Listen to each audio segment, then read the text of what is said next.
Welcome to A Better HR Business, the podcast that looks at how HR consultants and HR tech firms grow their businesses and how they help their employers to get the best out of their people. Remember, for show notes and downloads, go to www.getmorehrclients.com/podcast. That's getmorehrclients.com/podcast.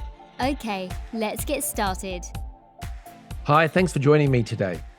Today, we're going to look at what you can learn from political election campaigns when it comes to marketing your HR-related business. I'm a bit of a sucker for political thriller movies, all that sort of stuff. So I thought it'd be fun to have a look at some of the different things and themes that arise in the world of politics and how they can apply to your business. So let's get into them. Firstly is put the client first. So political campaigns focus relentlessly on their target audience, seeking to understand their needs and concerns. So they use data, they use survey groups, focus groups, all kinds of stuff, and look at the statistics across the electorate into individual seats and all that sort of stuff to really get into the nuts and bolts of what drives each individual, each household, each suburb, area, state, county, whatever it may be.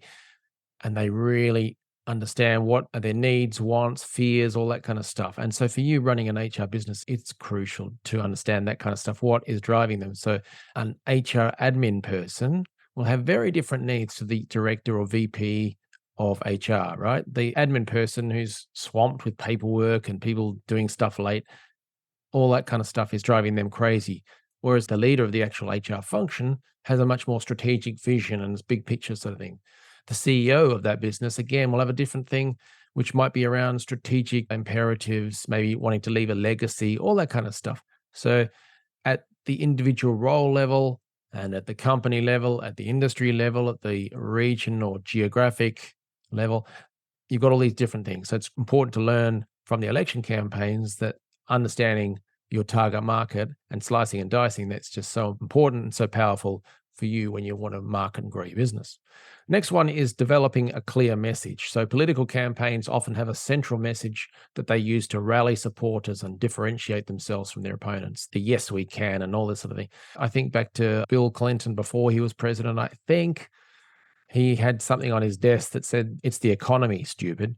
So it's the economy. Can we talk about, I don't know, the future direction of our nation? No, it's the economy because people want jobs and security and all that sort of stuff. Understanding the electorate and then pulling that into a coherent message. And so every election campaign, they'll have a slogan and stuff, but they've given a lot of thought to that, which has been driven by the previous component. Number 3 is storytelling. So political campaigns often rely on storytelling to engage voters and convey their message. So by storytelling, I don't mean lies, because no, that would never happen. A politician would never lie. But what it means is, again, from the movies, you picture the politician giving a stump speech, standing there. Look, when I was a little boy, we had no electricity on this street, and now we've got power, and that's what we've delivered for you, so let us deliver more. It's all around that storytelling stuff. So for me, when I first launched an HR business, I actually literally bumped into my first client on the street, and I go into the detail of how that happened and where that client came from, all that kind of stuff. But it brings to life how difficult it can be for new consultants to go and find new clients and win new business. So you step back from that, you learn from that, and you get systems and processes in place, etc., and understand where to focus your marketing efforts. But going back to that first story, I had no clue, when I first launched. And so it should be the same with you. You probably don't know what to do either. So storytelling can convey so much and can be so much more effective than corporate slogans and boring brochures and pamphlets and stuff like that. So keep that in mind. Number 4 is harness the power of data. So political campaigns invest heavily in data-driven approaches to understand and target voters. So again, statistical analysis, compiling, swing vote ratios, all this sort of stuff. In marketing of an HR business, you have so much data you can call upon. If you just looked at LinkedIn, you can see which posts get more impressions and comments and activity and engagement. If you're running online ads, then you can see which ads get more clicks and conversions. Because in the world of online advertising, there's a classic dilemma of, well, we can run ads that are cheaper over here and so get more people looking at our offer or our service, but the conversion rate may be really low. And so in fact, it's not necessarily cheaper in the long run to spend money getting all these people to look at our service and offer when that Medium doesn't actually convert into customers or clients, whereas going for a different advertising strand, let's say LinkedIn ads, much more expensive, but the target market is really honed in and they actually convert at a higher rate, even though it's more expensive to get them there. You know what I mean? So understanding your data helps you drive your marketing process and fill that funnel and that sales funnel.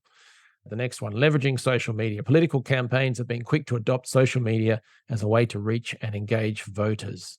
We know there's nothing new in it, but I know lots of CEOs, new consultants, people who are employees and thinking about launching business, everything and in between, who are kind of scared to, for instance, to use LinkedIn. And I'm really focusing on LinkedIn in this one. People talk about Twitter and stuff, but it has a lower impact than LinkedIn. The election campaigns, they understand that you've got to be on social media to some level. And so I think having a basic presence on LinkedIn can be very important to you. You can go all in and really generate a lot of business. So, absolutely can be wonderful in that regard. Some people don't really want to be on there much, in which case, probably have at least a basic level of interaction on LinkedIn, but maybe you might leverage advertising or other channels to boost that, but at least being present.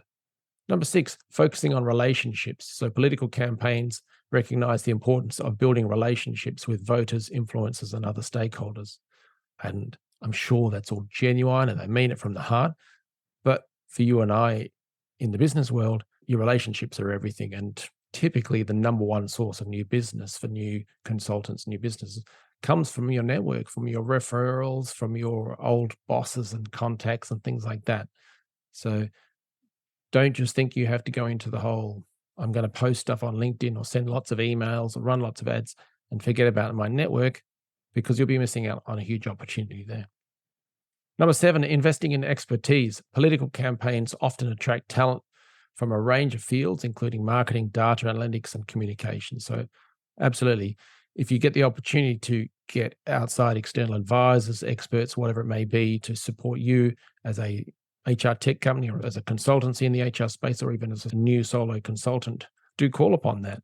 Personally, I've called upon legal advisors, financial advisors, tech advisors, advertising advisors, mindset advisors, the range of experts. And so I think you too should probably consider trying to get that external support or coaching or whatever it may be to help you in your business in the various components. And they don't all have to be there at the same time, but don't just operate in a silo or on your own. You can get so much further with that help. Number 8, understanding the competitive landscape. Political campaigns are always aware of their competition and adjust their strategies accordingly. So this one's a bit of a tricky one, because I'm certainly of the mind that believes you should focus on your business, what you're good at, what you want to do, all that sort of stuff. But I think it is important to understand what else is going out there in the marketplace. What are people offering or delivering, or how are they delivering it? So you can see if you're in the ballpark, or if you're being wonderfully amazing and innovative, or if you're well behind the 8 ball. So I think it's worth having a scan or being aware of stuff. Certainly focus on your strengths and all that you bring to the market, to the service, to the customers and clients, but do keep an eye on the bigger picture as well. Number 9, adapt to changing circumstances. So political campaigns have to be flexible and adjust their messaging and tactics in response to changing circumstances, such as shifts in public opinion or unexpected events. In the world of consulting or HR tech, it doesn't change too much, but certainly there are ebbs and flows in the economy, in labor shortages and things like that. So what might be all about attraction and retention may go towards downsizing or freezing of hiring, all that kind of stuff. And so you need to be aware of that. And I know plenty of consultants who they've got kind of 2 strings to the bow, certainly in the career side. One is helping people find jobs and stuff. And then the other side is helping employers do downsizing and doing, outplacement services and things like that. And that's kind of a clever way to balance the ups and downs of the market.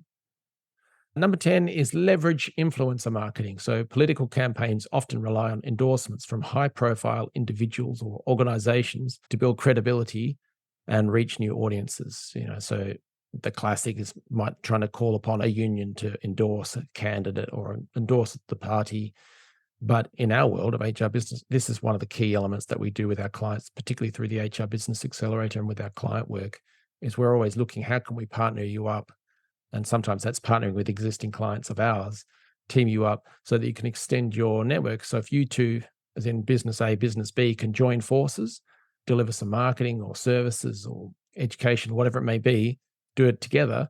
You're not just relying on your network or database or whatever it may be, but you're leveraging the other firms. And for them too, they are accessing your database. So you're non-competing, but you're both serving a similar market. How can we leverage that? And so that's a really good way of scaling up at a very, very low cost, maybe free, to access new markets or new pools of potential business. So that's a thing you should really think about and replicate from the political world. And the last one I've got here is measure and optimize performance. Political campaigns are constantly measuring and optimizing their marketing efforts to ensure they are effective and efficient. So these days, there's kind of no excuse not to know what's going on in terms of business activity and results. You've got things like Google Analytics, which tells you how much traffic your website gets and where that traffic has gone to, perhaps where it came from, what actions they took, all that kind of stuff. You've got email lists and they're growing or they're decreasing. How do they increase or decrease? Because you can add tracking code to that kind of stuff. Even just on, as we spoke of it earlier, you got LinkedIn, which can tell you analytics of what content of yours is working better. If you're running online ads, all of the platforms, Google ads, Facebook ads, LinkedIn ads, YouTube, etc., they will all give you very, very detailed reports on what is working, what's not working. And so you sort of have certain structures to track all that and manage that. And you turn off ads that are not working and then increase spend on the ones that are and all that sort of stuff. But you definitely need to measure and optimize your performance. So through the HR Business Accelerator process, we do every Friday or on the Monday, each client would do a spreadsheet, a 5-minute thing, which is a 5-minute review of the activities done, any wins for that week or for the month if they want to do it that way. And then also, how does that feed into the sales pipeline? So number of new contacts, sales calls, clients, and revenue. And you see that over time, it starts to have a trend. Your marketing channels are not performing so well, or you're not doing enough activity, let's say. You'll see that those sales funnel figures remain static or decrease. But when you put the foot down on the gas, improve the marketing efforts you've already got going, then you start to see those sales funnel numbers increase and get better, and life gets better. So definitely from the election campaign concept, measure and optimize performance, and that's how you'll boost the performance of your business.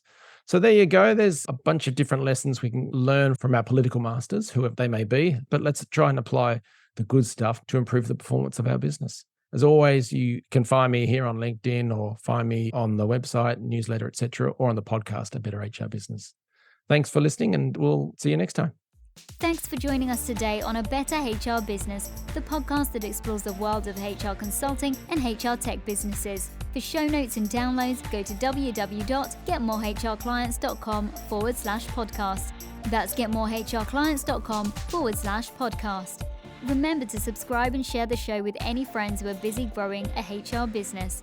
Thanks, and see you next time.